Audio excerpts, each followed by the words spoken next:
Namaste, because I'm of Indian ancestry. Kia koto, I'm living in New Zealand. Nisambula Vinaka, I'm from Fiji. Happy Navratri, celebrating Mother of the Earth, Universe, Mother of the Universe. How exciting and fulfilling will it be to have a museum and research center dedicated to and honoring our ancestors, whose DNA we all carry into the future. My honor to speak here today is for two reasons. I am a Girmitiyas descendant, and I have worked for museums since 1996. I would like to take you on a journey starting with an empty vessel, which we'll call the museum, which will fill along the way with values. I hope by the end of this presentation, you will all be sitting comfortably on a chatai or lying down under mango tree on a park, maybe a pyala of chai to top it off. Why a museum? A museum is a place for preserving the past and the present for the future. Past that we have had that has not been recorded in as much as it should have been, so that the present may lead into the future, and our young and youth can learn about our history and our people and their way of lives. Continual collection incentives to record our history as made daily. We're making history daily as a community, as a people, and it's important to collect that, not just what happened in the past, but every day as we make our history. The museum is a safe place for difficult conversations and discussions. There's a lot of issues, a lot of things that people are talking about within our community. And it is important that we find a safe place for them where they can come and talk and not feel that there's anything holding them back. This is very important for our future generations who have lots of questions. A place to relive our ancestral way of life. A place where you go and see in the displays, in the exhibitions, and the people there, how our ancestors lived and learn from them. It's a place to interact with and pass on knowledge of our people to the world.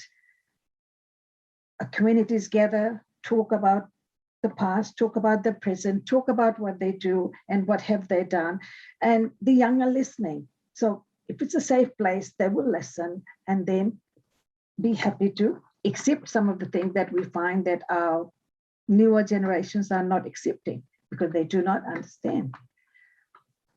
Now, institutional values. As a museum, it must have institutional values. And I would actually like to suggest and recommend that we use our own language when we write down our values.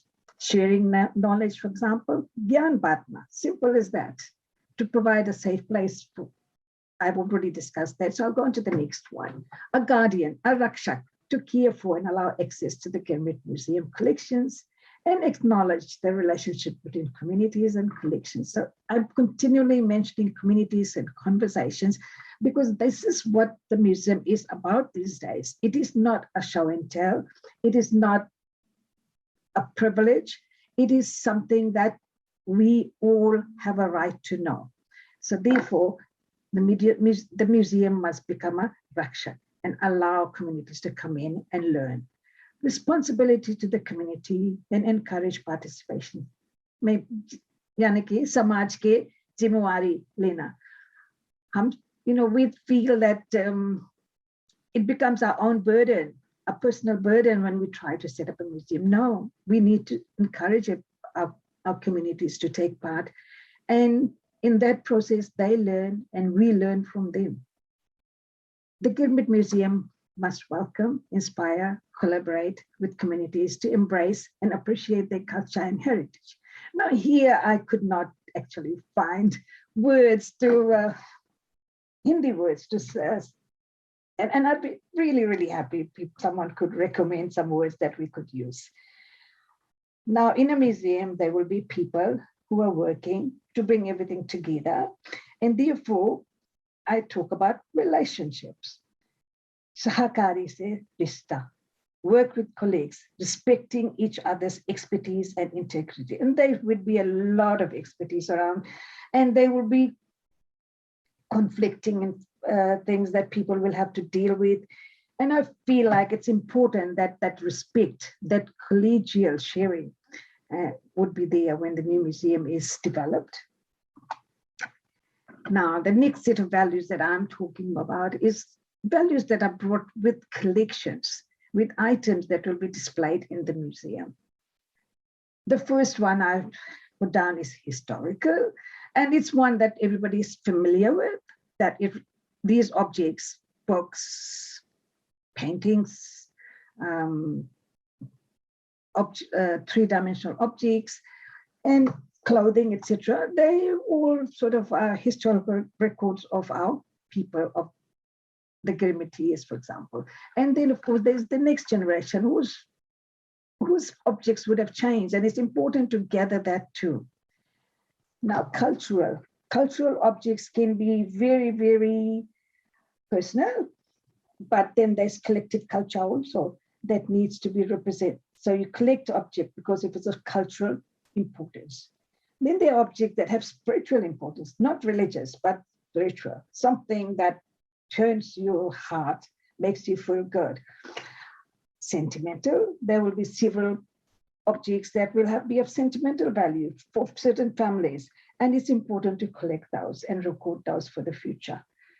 Research value, there'll be lots of objects around, but old and maybe not in very good condition. However, they should be collected because they still have some value which we want to retain. And of course, we can do that by copying the material or preserving them through conservation. And the last thing I put down is monetary value. I say that as the last because I feel like the Girmit Museum will not be buying things, so they will not have much of a monetary value. However, for insurance purposes, we will need to assign some monetary values for recovery during any incident that may happen. My next slide, valuing the past for the present and future.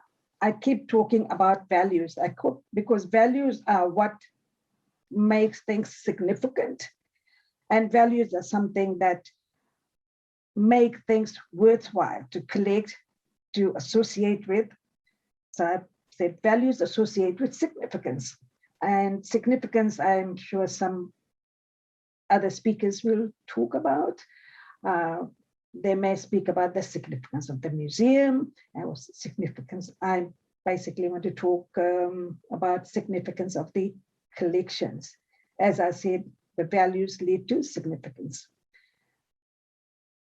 Part of informed decision-making for preservation. Now, when you collect, you end up having a whole lot of different objects, and people who give or donate or you purchase want everything displayed.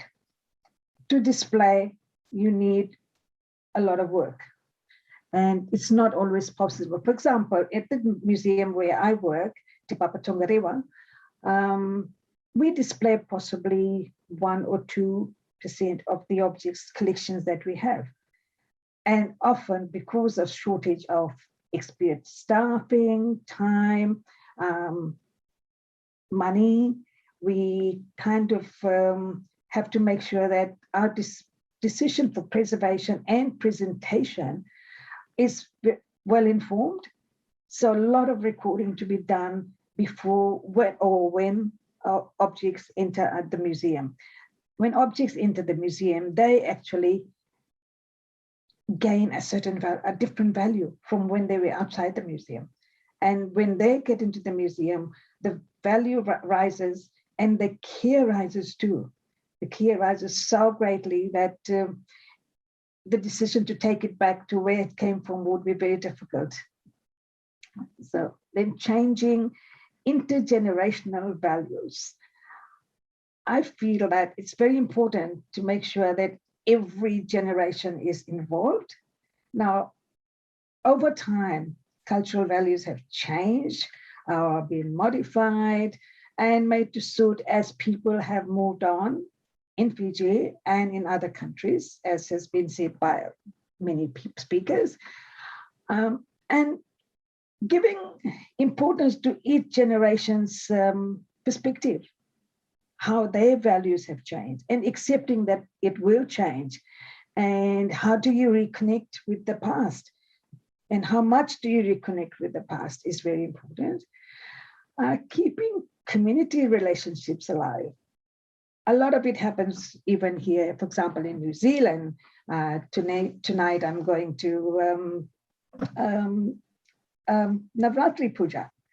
And this happens in many different aspects. We have Diwali, you have Eid. And so these things keep the community moving together, doing things together. But all the time, there's a certain amount of changes happening to and how we do it. It sometimes feels like we don't do it like our ancestors at all. So we need to sort of see whether this change is of value, of how much value it is, and do we need to reconnect with our ancestors or not? That's again a question I would put forward. And in which way do we connect with our ancestors? Of course, you know, we all have their DNA in us, and so that connection is already there. And how do you make it even better? Enriching our lives. The museum would enrich our lives. It'll be a place where we go and engage with the objects, engage with them in the sense that you can't actually sit there and imagine being there. So the exhibitions and displays should be done in such a way where communities, our own or others, can go in and imagine how people would have lived in those days and are living today. And there is no shame to how they lived in the past, in fact. There's a lot of pride to see that there's nothing wrong in the way they lived. The difficulties were there as they are difficulties today, and it's different. It's just different. I'd like to say it's just different, not any worse in any situation, putting it all, of course, in context. Then forging ahead. Our people have forged ahead in many ways, and materially, I feel they have forged ahead, and the desire to be better than the previous generation is always there. However, putting things in perspective, and I feel that the young today are finding it. They need to know where they came from. And again, it's about identity, which I think other speakers will talk about, and I will not go into that. And for me, the most fun, being able to work in the museum, the Fiji Museum, the National Museum of Australia, and Te Papa Tongareva in Wellington here, unlocking the mysteries of the past, being able to touch those precious objects, being able to see their trauma and that they went through as an object, and today they have survived. And so these are the things that would be very interesting. We could do games, we could do drama and things like that to unlock some of those beautiful mysteries of the past. Social benefits. This is very important in today's world. The museum is no longer a place where you have objects sitting statically in display cases. It is, we are moved from there. We are moved there. We are not telling even their stories. We want our communities to tell their own stories. And while telling their own stories, I feel that the museum, the people will heal, people will learn, people will come forward with new ideas and how we can do things better in the future. The people, our community, will also feel they own the museum. Ownership is very important. to have participation. If they feel they own it, they will participate and they will contribute and they will feel all the things that values bring to a person. Group information without individual ownership. That's the other thing that is very important for the museum, to provide a place where there's group information, community information without individual ownership. With individual ownership, I have heard that there's always this conflicts that happen because everybody wants to have their voice heard. Now, why don't we all speak up together? That would be a huge value for the museum there. Similarly, collective beliefs. You can even have religion there, different religious beliefs, knowledge about anything and everything, traditions and celebrations.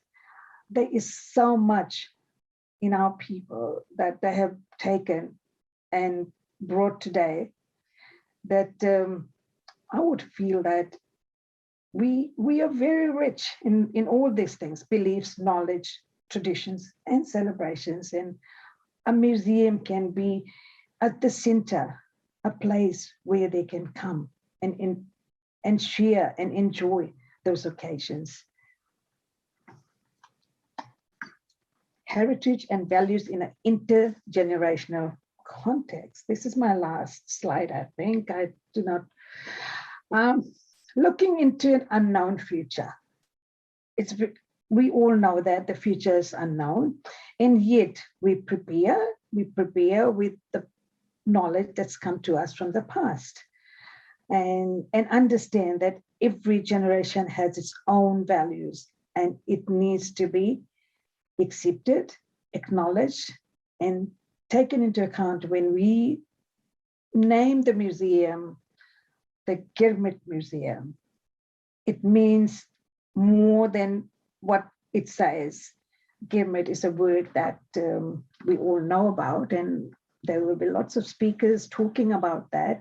So for me, as a museum person, it's very important that the museum is a place where we talk about the unknown future. And while we cannot say for sure, we can always think and enjoy and discuss, accepting that cultural values change. Yeah, that's what I was saying now. Self-worth in a continually changing environment.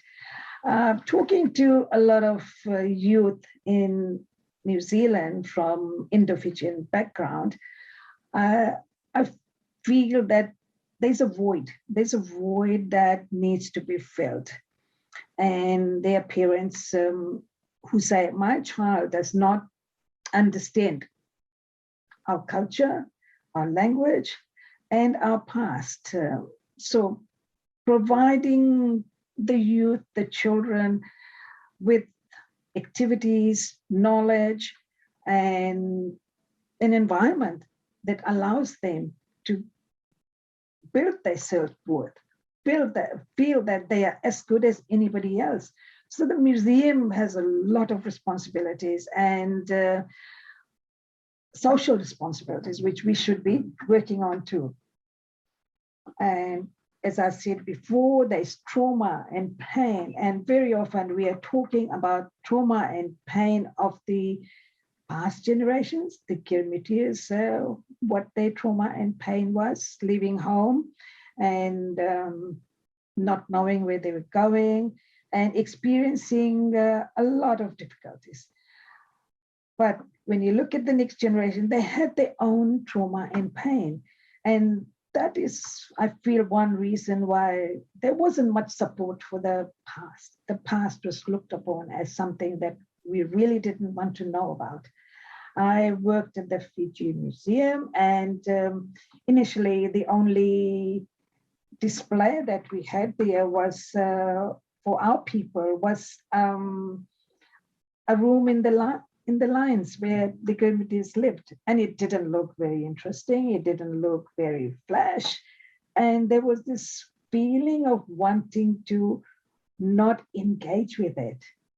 And why was that feeling there? So feelings are important too for the museum to work on, so that people feel good when they come to the museum.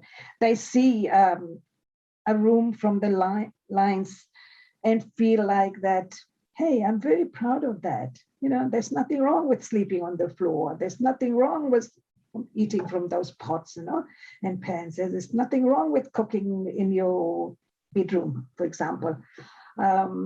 Putting it into context. And so it's important that the museum provides that space for people to engage with and be happy, and be proud of the past. Conserving the collections. Now, once we get the collections, we need to look after them. We need to manage them. So the museum needs to have a management structure that will uphold all these values. And I have a feeling that there'll be other people more of an expert than me in management who would talk about this. Then you need people to look after the collections. You've got to have qualified curators. Curating, collection managing, conservation are all very highly expertized jobs. And it's important that we find ways and means of training our own people to be able to do that at the museum. Exhibition technicians are also very important. So there's, at Te Papa, there's 500 staff mainly. And out of that, I would say over 300 are experts in their fields. So there's no way we can have anything close to that, but at least about 10 staff to be able to manage the center or in the museum for making sure that it works efficiently and effectively. A safe building is very important because you have to manage the risks like fire, insects, theft, arson, and a lot of other risks that will be faced by the staff and the collections. So there is a need to talk about that. There's a need to discuss that. So you are prepared for all this risk. Then collections, care, process, and materials. In a museum, you have to have processes that help you take care of the collections for whatever reason they are there.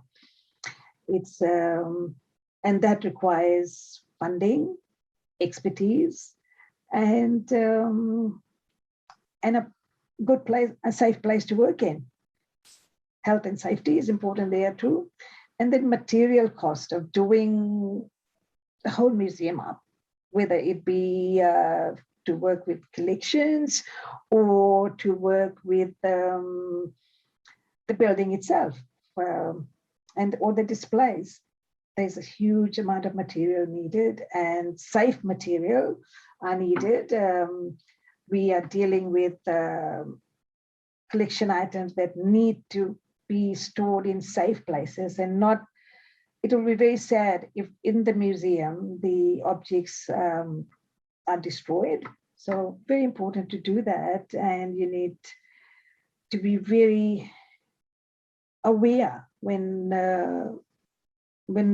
making decisions about the museum.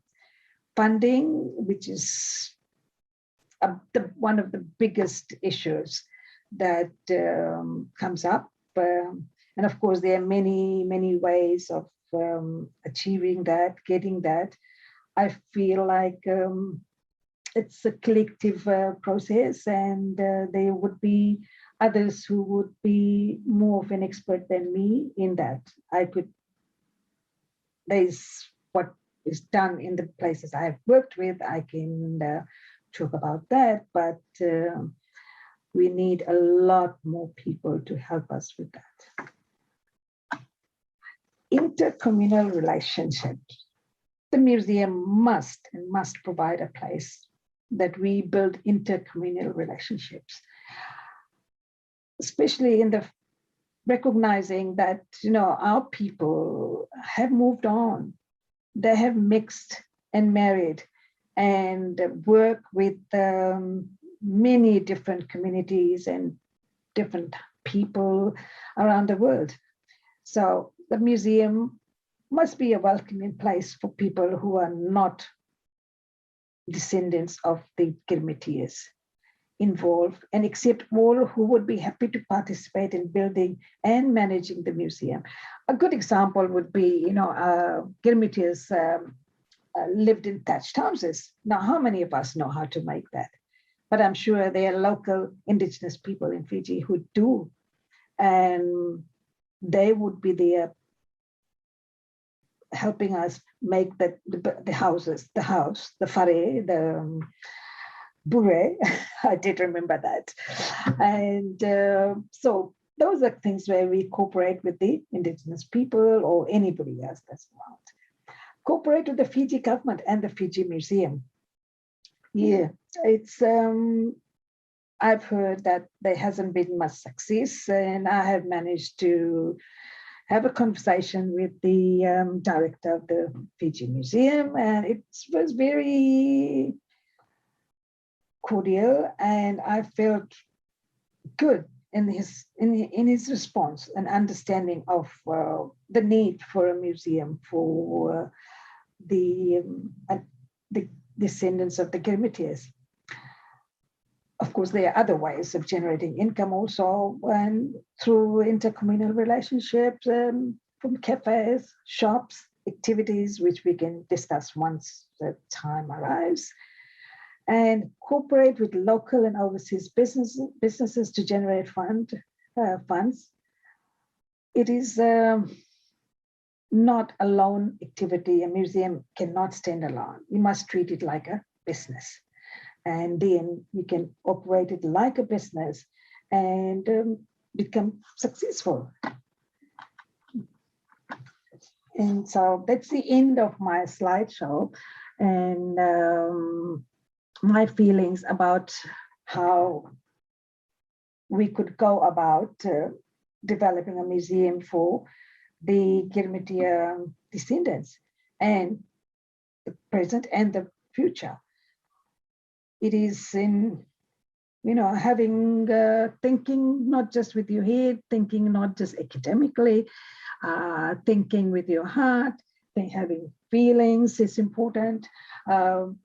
It's a business of the people, business of our people. It's not an activity that excludes the people. So always have in mind our people who are there in Fiji and our people who are living in many different countries around the world. Everybody can contribute. And with this, I'd like to thank the Girmit Institute for allowing me to speak.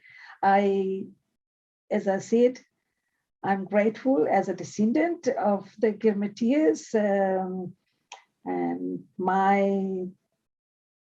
where I am today is where they have put me, and it's the same for everybody else.